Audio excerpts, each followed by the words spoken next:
Hello guys, कैसे हैं आप सब? बढ़िया ही होंगे एकदम। पूछूंगी नहीं मैं क्योंकि आप जानते ही हैं। मैं हूं अंज और स्वागत है आपका अपने YouTube channel love beyond limits पर। थैंक यू, शुक्रिया आप सभी का प्यार और सपोर्ट देने के लिए। पर मुझे लग रहा है कि ये प्यार और सपोर्ट जो है आप लोगों का वो थोड़ा कम होता जा रहा है। तो अगर आप लोगों को कोई कमी लग रही है स्टोरी में तो प्लीज़ बताइए। मैं कोशिश करूँगी कि उस कमी को दूर कर पाऊँ। तो चलिए एक छोटा सा क्विक रिकैप ले लेते हैं। पिछले पार्ट में आपने देखा कि लिया रूही को अपनी सीक्रेट जगह ले जाती है जहाँ लिया को उसकी मम्मा ले जाती थी और वहाँ रूही को काफ़ी अच्छा लगता है। और रूही जिस बात से परेशान थी वो बात लिया को बताती है और वहाँ से आते वक्त रूही के पैर में चोट भी लग जाती है। लिया रूही को डॉक्टर के पास ले जाती है। डॉक्टर से आने के बाद घर आकर माँ पापा से रूही झूठ बोल देती है कि वो सीढ़ियों से स्लिप हो गई थी और ये सभी डिनर करके सो जाते हैं। तो बस यहीं तक था पिछला भाग। अब चलते हैं आगे। रूही जब सुबह उठती है तो देखती है कि लिया अभी तक सो रही है और वो उसकी तरफ देखकर हल्का सा मुस्कुराती है और अपने आप से ही कहती है क्यूट मंकी। और रूही बिस्तर से जैसे ही अपना पैर नीचे फ्लोर पर रखती है उसे अपने पैरों में बहुत इंटेंस पेन फील होता है और वो अनबैलेंस होकर नीचे गिर जाती है और आवाज़ आती है उसके मुंह से आह। रूही की आवाज़ सुनकर लिया सडनली उठ जाती है और अपनी अपोजिट साइड देखती है तो रूही तो वहाँ थी नहीं। वो इधर उधर पूरे कमरे में नज़र घूमकर देखती है पर रूही से कहीं नहीं दिखती। वो जल्दी से बेड से उठकर खड़ी हो जाती है और अपने अपोजिट साइड जिस साइड रूही सोती है उस साइड आकर देखती है कि रूही तो फ्लोर पर बैठी है। व्हाट हैपेंड रूही, तुम नीचे फ्लोर पर क्या कर रही हो? और वो आवाज़ कैसी थी? मैं वो वॉशरूम जाने के लिए उठी थी पर मैं भूल गई कि मुझे पैर में चोट लगी और उठते ही ये हो गया कि आंखों में आंसू आ जाते हैं। तो लिया उसे रोता हुआ देखती है तो उसके पास जाती है, उसके आंसू पूछती है और कहती है इट्स ओके रूही, अभी तुम ठीक हो? और रूही को हक कर लेती है, उसकी बैक को रब करने लगती है और उसे थोड़ा सा शांत करवाती है, काम फील करवाती है, रिलैक्स रहने के लिए बोलती है। लिया जैसे ही ये करती है तो दोनों की हार्ट बीट एज यूजुअल, क्योंकि दोनों इतना क्लोज होते हैं एक दूसरे के, तो एकदम से तेज़ हो जाते हैं। और रूही जो है वो लिया की टी शर्ट एकदम टाइटली पकड़ लेती है। लिया जब ये फील करती है कि रूही ने उसकी टी शर्ट को एकदम टाइटली होल्ड कर लिया है या यूँ कह लीजिए कि जकड़ लिया है, तो वो समझ जाती है कि रूही को इस वक्त बहुत ज़्यादा पेन हो रहा है। लिया कहती है are you all right now? Ruhi कुछ भी नहीं कहती। वो लिया कहती है पहले तुम प्रॉपरली बैठो, मैं देखती हूँ कि चोट कहाँ लगी है। और लिया उसे बहुत अच्छे से बहुत ही केयरफुली बेड पर बिठाती है। रूही को सामने की तरफ जहाँ बेड पे थोड़ा सा उसकी बैक रहती है और सामने की तरफ बिठाकर लिया जो है वो खुद नीचे फ्लोर पर बैठती है और जिस पैर पर उसे चोट लगी है उसे चेक करने लगती है। रूही जब लिया की आंखों में उसके लिए इतना केयर, इतना कंसर्न देखती है तो वो कुछ टाइम के लिए अपना जो पेन है वो भूल जाती है। वो एकदम से खो जाती है कि लिया उसके लिए इतना केयर और इतना कंसर्न कैसे दिखा सकती है।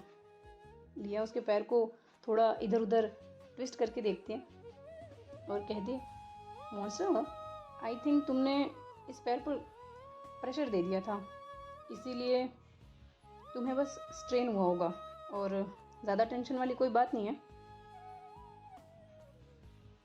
ये कहते हुए वो लिया रूही को देखती है और रूही कहाँ अपने सेंसेस में थी। वो तो बस एकटक लिया को ही निहार रही थी। वो होता है ना, जैसे उसे बस लिया को देखते हुए, उसकी केयर करते देखते हुए एक सुकून सा मिल रहा हो। रूही, रूही, क्या हुआ तुम्हें? तुम मुझे ऐसे क्यों देख रही हो?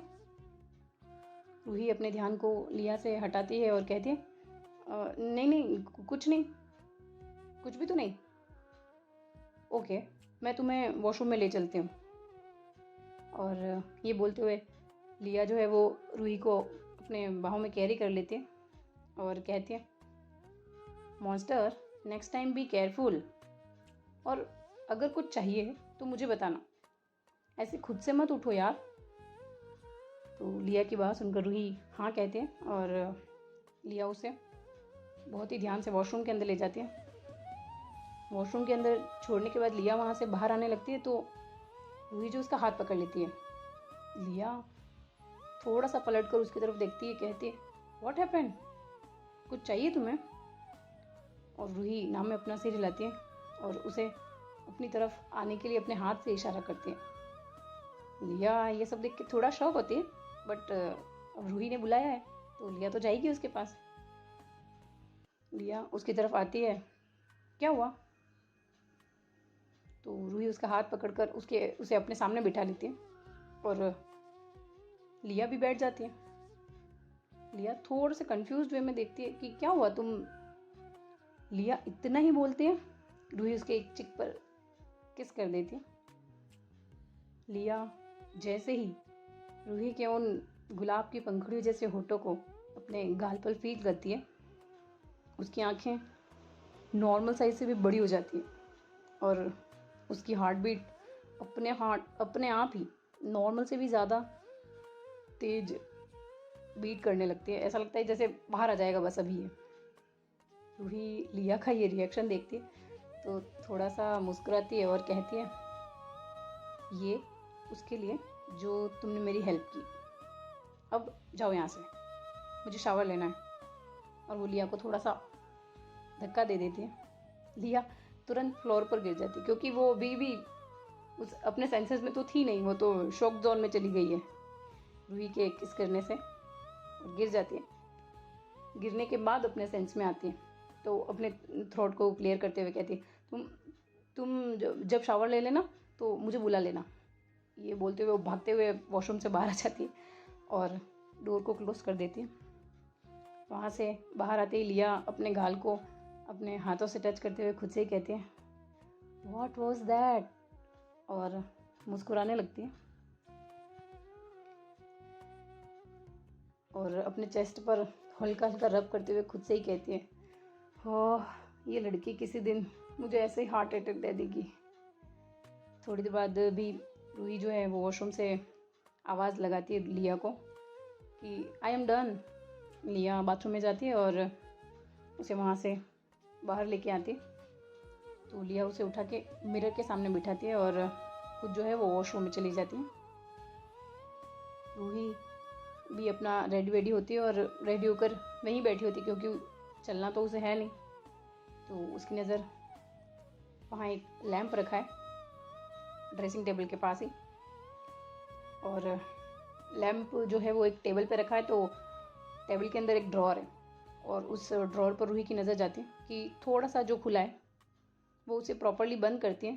तो बंद करने के लिए वो बंद होता नहीं एक्चुअली, तो थोड़ा सा रूही उसे ओपन करती है तो देखती है कि उसमें कुछ फ़ोटोज़ हैं और एक पुराना तो सही, हाँ वैसा ही कुछ, एक समझ लीजिए एक कैमरा रखा है। रूही उन फ़ोटोज़ को देखने के लिए उन्हें अपने हाथ में लेती है।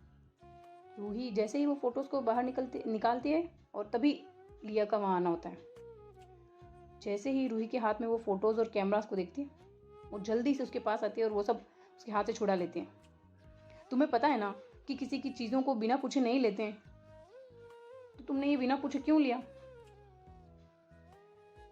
रूही उसकी तरफ देखती है और कहती है, मैं तो बस ड्रॉअर को बंद कर रही थी, सॉरी, मुझे बिना पूछे नहीं देखना चाहिए था, पर मैंने उसमें से कुछ भी नहीं देखा, मैं बस देखने ही जा रही थी तब तक तुम आ गई। लिया कुछ नहीं बोलती और वहाँ से वो ड्रेसिंग रूम में चली जाती है। उसे ऐसा जाते हुए देख रूही खुद से कहती है, आखिरकार वो लड़की है कौन? वैसे खूबसूरत तो है, कहीं वो इस मंकी की गर्लफ्रेंड तो नहीं? मुझे लगता है वो इसकी गर्लफ्रेंड ही है, क्योंकि जिस तरह से इसने मेरे हाथ से वो फ़ोटोज़ खींचे हैं ना, कुछ न कुछ बात तो ज़रूर है जो ये मंकी मुझसे छुपा रही है। और ये सब रूही सोच ही रही थी कि लिया रेडी होकर रूम में आती है, तो उसकी तरफ देखते हुए कहती है, रूही प्लीज़ मेरी चीज़ें मुझसे बिना पूछे मत लेना। उसकी बात सुनकर रूही कहती है, हाँ हाँ नहीं लूँगी, और सॉरी बोला ना, इसमें इतना क्या गुस्सा? वैसे भी मुझे कोई जानने का शौक़ नहीं है कि वो लड़की कौन थी जो फ़ोटो में थी।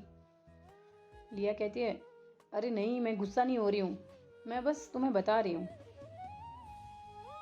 और लिया कहती है, ठीक है चलो मैं तुम्हें नीचे छोड़ देती हूँ, मुझे भी होटल के लिए लेट हो रहा है।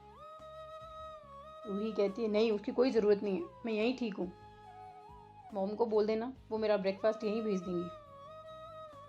रूही की बात पर लिया कहती है, ठीक है जैसा तुम कहो। और वो वहाँ से अपने स्टफ़ उठाती है, बैग, सनग्लासेस, मोबाइल उठाती है और वहाँ से चली जाती है। उसे जाता देख रूही खुद से ही कहती है, इस मंकी को तो, और ये बोलते हुए वो बेड पर लेट जाती है, सोचते हुए कहती है, यार वो लड़की है कौन? और वो मतलब उसके मन में डाउट तो है कि वो लड़की कौन है। फिर खुद से ही कहती है दोबारा, तुझे क्या रूही, वो चाहे जो भी हो, तू क्यों इतना सोच रही है? और वो ये सब खुद से ही बातें कर रही होती कि तभी डोर पर नॉक होता है। वो बिस्तर से उठकर थोड़ा थोड़ा जाती है, सहारा ले लेके बेड का, तो गेट जो है वो खोलती है और देखती है कि सामने आभा ब्रेकफास्ट लेके आई है। रूही बेटा अभी पैर कैसा है? उनकी बात सुनकर रूही कहती है, मैं ठीक हूँ माँ। तो आभा कहती है, ये ब्रेकफास्ट कर लो और अगर कुछ चाहिए होगा तो बुला लेना। ये बोलकर वो जाने लगते हैं। तो रूही उन्हें कहती है, माँ रुकिए ना। आभा कहती है, हाँ बेटा कोई प्रॉब्लम है क्या? नहीं माँ कोई प्रॉब्लम नहीं है, क्या मैं आपसे कुछ पूछ सकती हूँ? हाँ बेटा पूछो ना, क्या पूछना है? मुझे ये समझ नहीं आता कि दादू और लिया की आपस में बनती क्यों नहीं है। रूही जब ये सब आभा से पूछती है तो आभा जी थोड़ी देर तक तो कुछ नहीं बोलती और वो कुछ सोचने लग जाती हैं। तो रूही जब उन्हें ऐसे देखती है तो खुद ही कहती है, इट्स ओके माँ, अगर आप नहीं बताना चाहते हो तो मैं समझ सकती हूँ। उसके हाथ पर अपना हाथ रखती है आभा और कहती है, नहीं बेटा ऐसी कोई बात नहीं है, नहीं बेटा ऐसा कोई बात नहीं है, तुम्हारा पूरा हक बनता है सब कुछ जानने का। अब तुम भी हमारी फैमिली का हिस्सा हो और लिया की वाइफ हो, तो तुम्हारा पूरा हक बनता है उसके बारे में सब कुछ जानने का। रूही कुछ नहीं बोलती। आभा फिर कहती हैं, मैं तुम्हें ये बात बता तो दूंगी, पर तुम्हें मुझसे एक प्रॉमिस करना होगा कि तुम लिया से ये बात नहीं पूछोगी और जानने के बाद तुम्हें ऐसा ही प्रिटेंड करना होगा कि तुम अभी भी कुछ नहीं जानते हो। आभा की बात सुनती है ये तो रूही थोड़ा सा कंफ्यूज होकर उनकी तरफ देखते हुए कहती है, माँ पर क्यों? तो आभा कहते हैं, क्योंकि लिया को ये बिल्कुल अच्छा नहीं लगेगा कि मैंने तुम्हें सब कुछ बताया, तो प्लीज़ तुम उससे इस बारे में कोई बात मत करना। कहती है, प्रॉमिस माँ मैं किसी से नहीं कहूँगी। आभा रूही की बात सुनकर एक लंबी सांस लेती है और उसे सब कुछ बताने लगती है, जो कुछ भी विराज ने बचपन से लिया के साथ किया होता है, उसे कैसे मिसट्रीट करते हैं, कैसे किस तरह से वो लोग आभा लिया को जो है अपनी पोती नहीं मानते हैं और किस तरह से बिहेव करते हैं लिया के साथ। तो आभा जब ये सब बताती है तो लिया के बारे में इतना कुछ सुनने के बाद रूही की आंखों में आंसू आ जाते हैं और वो उनकी तरफ देखते हुए कहती है, माँ माँ माँ दादू ऐसा कैसे कर सकते हैं किसी के साथ भी। और लिया लिया तो उनका अपना खून है ना। बेटा, उनके लिए पैसा, पावर और उनकी रेपुटेशन, उनके लिए बस यही सब चीज़ें हैं। उनके लिए यही सब मायने रखते हैं। उनके लिए रिश्ते, परिवार कोई मायने नहीं रखता। और पैसा, पावर और रेपुटेशन ये बचाने के लिए वो कुछ भी कर सकते हैं। रूही आभा की बात सुनकर आभा को हक कर लेते हुए और थोड़ा रोते हुए कहती है, माँ आई एम सॉरी माँ, मैंने लिया से कभी भी अच्छे से बात नहीं की। मैं हमेशा से उससे झगड़ा ही करती आई हूँ। मुझे नहीं पता था कि उसके साथ इतना सब कुछ हुआ है। रूही की बात सुनकर आभा उसकी बैक में रब करती है और उसको अपने सामने लाती है और उसके आंसू पोंछते हुए कहती है, रूही बेटा, इसमें तुम्हारी कोई गलती नहीं है और वैसे भी जो होना था वो हो गया है, तो अब तुम रोना बंद करो। थैंक यू माँ मुझे बताने के लिए। आभा कहते हैं, कोई बात नहीं माँ, पर अपना प्रॉमिस याद रखना। तो रूही भी अपना सिर हाँ में हिला देती है और ऐसे ही इनका दिन पूरा बीत जाता है। पूरा शाम जो है वो अपने पूरे परवान पर आ जाती है और शाम का समय हो गया है। लिया आज होटल से काफ़ी लेट आने वाली है क्योंकि होटल की एनिवर्सरी आने वाली है, तो वो उसकी तैयारियों में थोड़ा बिजी है। और करीब 10:30 के आसपास लिया होटल से आती है, तो जैसे ही वो घर के अंदर आती है तो अब्बा उसकी तरफ देखते हुए कहती है, ली आज इतना ज़्यादा लेट कैसे हो गया बेटा। तो लिया कहते हैं, नहीं माँ, बस वो बहुत ज़्यादा काम था, आपको भी पता है ना कि एनिवर्सरी की सारी तैयारियाँ मुझे ही देखनी है। ठीक है, जाओ तुम फ्रेश हो जाओ, मैं खाना लगाती हूँ। इसके बाद सुनकर लिया कहती है, माँ आप लोगों ने खाना खा लिया। आभा कहते हैं, हाँ बेटा हमने खा लिया, पर रूही ने डिनर नहीं किया है। इसकी बात सुनकर लिया एकदम शॉक होती है और कहती है, पर क्यों। आभा कहती है, मैंने पूछा तो उसने कहा उसे भूख नहीं है। लिया कहती है, माँ आप जाकर आराम कर लो, मैं खाना खुद से ले लूँगी, अभी आप जाओ, काफ़ी लेट हो गया है। इसकी बात सुनकर आभा कहती है, हाँ ठीक है मैं जाती हूँ, और हो सके बेटा तो रूही को भी खाना खिला देना।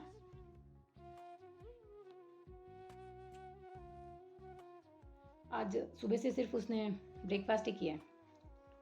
आभा की बात सुनकर लिया कहती है, ब्रेकफास्ट ही किया है, अपने मन से कहती है। तो माँ आभा से कहती है, हाँ माँ ठीक है। ये बोलकर वो अपने रूम में चली जाती है। लिया जैसे ही रूम के अंदर आती है देखती है कि रूही तो रूम में है ही नहीं और बालकनी में अभी भी जागी हुई है। उसकी तरफ उसके पास जाती है और कहती है, तुम अभी तक सोई नहीं। रूही कुछ नहीं बोलती। तो लिया उसके पास जाकर खड़ी होती है, उसके आंखों के सामने उसके चेहरे के सामने अपने हाथ को वेव करती है और कहती है, हे रूही किस ख्यालों में डूबी हो। उसकी आवाज़ सुनकर रूही अपने सेंस में वापस आती है और कहती है, लिया तुम कब आई। उसकी बात सुनकर कहती है, मैं तो तब आई जब तुम अपने ख्यालों में पूरी तरह खोई हुई थी। वैसे बुरा न मानो तो ऐसा क्या सोच रही थी जो मैं रूम में आई तब भी तुम्हें पता नहीं चला। उसकी बात सुनकर रूही कुछ नहीं बोलती और उसकी तरफ देखने लगती है। लिया जब देखती है कि रूही उसे घूर कर देख रही है तो लिया उसकी आंखों में देखती है और रूही की आंखें वो रोने की वजह से एकदम से रेड है। तो लिया जैसे ही ये देखती है कि रूही की आंखें एकदम रोने की वजह से पूरी रेड हो गई है तो वरीडली उसे कहती है, रूही व्हाट हैपेंड, तुम्हारी आंखें इतनी रेड कैसे हैं।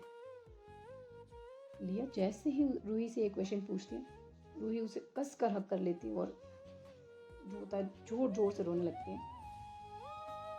मतलब वो खुद को कंट्रोल नहीं कर पाती उसे ऐसे रोते देख लिया को कुछ समझ नहीं आता है, तो वो भी उसे थोड़ा हग करती है, उसकी बैक को रब करती है और थोड़ा उसे करती है, कंफर्ट करने की कोशिश करती है। लिया बिना कुछ पूछे ही बस ये दोनों एक दूसरे को हग किए हुए खड़े हैं, उसकी बैक को रब करते हैं और रूही जो है बस रोए जा रही थी। कुछ देर बाद रूही जब थोड़ा सा शांत होती है, लिया हग को थोड़ा ब्रेक करती है और उसे अपने आप से दूर करते हुए उसकी तरफ देखती है और उसके फेस को अपने दोनों हाथों में पकड़ती है और अपने थंब से उसके जो भी आंसू होते हैं उनको पूछती है और कहती है, रूही व्हाट हैपेंड, तुम ऐसे रो क्यों रही हो, क्या बात हो गई, कुछ बात है तो तुम मुझे बता सकती हो। रूही कुछ भी नहीं बोलती और कहती है, कुछ नहीं, आई एम सॉरी। ये बोलकर वो अपना फेस दूसरी तरफ कर लेती है और बेड पर जाकर लेट जाती है। लिया उसे ऐसा करते हुए देख उसका हाथ पकड़कर उसका फेस अपनी तरफ करती है और उसे बिठाती है बेड से और कहती है, पहले मेरे सवाल का जवाब दो, तुम ऐसे क्यों रो रही हो। रूही बहाना बनाती है और कहती है, क्योंकि मुझे मॉम और डैड और सारा दी की बहुत याद आ रही है। रूही की बात सुनने के बाद लिया कहती है, अगर उनकी याद आ रही है तो उन्हें कॉल कर लो,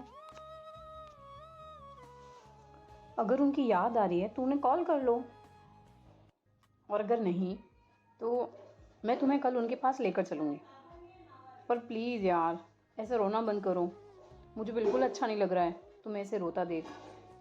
और रूही बस अपना सिर हाँ में हिला देती है। लिया उसकी तरफ देखती है और उसे पानी का ग्लास ऑफर करती है। रूही भी वो ग्लास लेकर पानी पी लेती है। लिया कहती है, मॉम बता रही थी कि तुमने खाना भी नहीं खाया। उसकी बात सुनकर रूही कहती है, नहीं मुझे भूख नहीं है। ठीक है अभी लेट जाओ, काफ़ी लेट हो गया। और वो रूही को लेटा देते हैं और खुद भी उसके पास में आकर लेट जाते हैं। रूही कहती है, तुम्हें भी भूख नहीं लगी क्या, जाकर तुम तो खाना खा लो। लिया कहती है, नहीं मुझे भूख नहीं है। तो रूही अपना फेस उसकी तरफ घुमाती है और कहती है, क्यों क्यों भूख नहीं है। लिया कहती है, जैसे तुम्हें भूख नहीं है वैसे मुझे भी नहीं है, इसमें इतना सवाल करने जैसी तो कोई बात नहीं है, अभी सो जाओ। लिया के इतना बोलते ही रूही उसके थोड़ा करीब आती है और उसकी तरफ देखते हुए कहती है, क्या मैं तुम्हें हक कर सकती हूँ। रूही की बात सुनकर लिया जो है वो उसकी तरफ देखती है और कहती है, अभी अभी तुमने क्या कहा, शायद मैंने कुछ गलत सुन लिया, तुम दोबारा बोलना ज़रा। रूही कहती है, रूही कुछ कहती नहीं, बस लिया की तरफ देखती है तो लिया भी उसे ही देख रही है और दोनों का एक छोटा सा प्यारा सा कुछ सेकंड्स का आई कांटेक्ट होता है और रूही सडनली लिया को हक कर लेती है और लिया शॉक्ड, रूही रॉक एकदम शॉक्ड हो जाती है लिया। रूही उसे हक की हुई बिना उसकी तरफ देखे ही कहती है, बस बस आज रात के लिए प्लीज़ मुझे ऐसे ही रहने दो, प्लीज़ लिया। उसकी बात सुनकर लिया कुछ भी नहीं बोलती, बट लिया तो लिया है, उसकी हार्ट बीट वही फिर से नॉर्मल से भी तेज़ हो गई है और अपने मन से ही कहती है, ओ गॉड नॉट अगैन। रूही से कहती है, लिया क्या हुआ, कोई बात है क्या जो तुम्हें परेशान कर रही है। रूही कुछ नहीं कहती तो लिया उसके बालों को सहलाती है और कहती है, इट्स ओके, मैं हूँ यहाँ पर, सब कुछ ठीक हो जाएगा। और वो रूही को थोड़ा कंफर्ट करती है। रूही उसे और भी ज़्यादा टाइटली हग कर लेती है। लिया भी उसे हग बैक करती है और उसकी बैक को रब करने लगती है। लिया रूही को बस हग करे हुए रहती है और रूही जो है वो फिर से रोने लग जाती है, जिसकी वजह से लिया बस उसे शांत करवा रही होती है। लिया को बिल्कुल अच्छा नहीं लगता कि रूही उसके सामने ऐसा रो रही है, पर वो कुछ नहीं कर सकती थी क्योंकि उसे कोई रीज़न पता नहीं है कि रूही को हुआ क्या है, वो ऐसे क्यों रो रही है। रूही काफ़ी टाइम तक ऐसे ही रोती है, तो लिया उसे थोड़ा अपने करीब लाती है, उसका सिर अपने एक हाथ पर लेती है और उसे हग करती है, जिसकी वजह से रूही का जो सिर है वो एकदम उसकी चेस्ट के पास होता है। रूही का सिर एकदम जो है लिया के शोल्डर पे है। थोड़ी देर बाद रूही एकदम शांत होती है। लिया कहती है कि क्या हुआ। रूही फिर कुछ नहीं कहती और फिर अपना जो सिर है वो लिया की चेस्ट में एकदम गुस्सा लेती है। और थोड़ी देर बाद लिया रूही को ऐसे ही रब कर रही थी। थोड़ी देर बाद देखती है कि रूही सो गई है। उसे सोता हुआ देख वो थोड़ा सा मुस्कुराती है और उसके फॉरहेड पर किस करते हुए कहती है, स्लीप टाइटली मॉन्स्टर।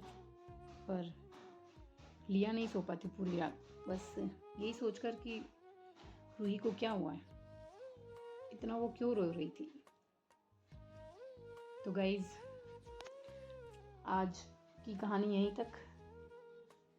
कैसी लग रही है आपको स्टोरी? अगर अच्छी लग रही है तो प्लीज़ लाइक कीजिए, शेयर कीजिए, सब्सक्राइब कीजिए, कमेंट कीजिए। और अगर कुछ भी प्रॉब्लम है, कुछ कमी लग रही है तो प्लीज़ कमेंट्स में बताइए और सपोर्ट कीजिए।